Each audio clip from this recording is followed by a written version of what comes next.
Tesla CEO Elon Musk unveiled Thursday night the company's latest electric vehicle, a semi-truck that shares a number of parts with its new mass-market passenger vehicle, the Model 3, including the same motor. Even the handles come from the Model 3. The Thursday night reveal, a splashy VIP-filled event held on the grounds of Tesla's design studio and Musk's other company, SpaceX, marks a notable milestone and new level of risk and possible reward for the company.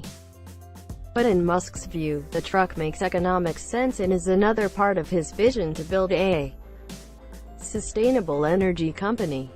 Musk's entrance, in which he rode at a brisk clip in the new Tesla Semi, the official name, illustrates his hopes for the new product, which he says will go from 0 to 60 miles per hour in 5 seconds.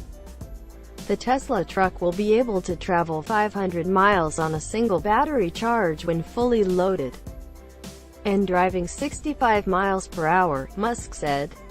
Reservations for the Tesla Semi are $5,000 per truck.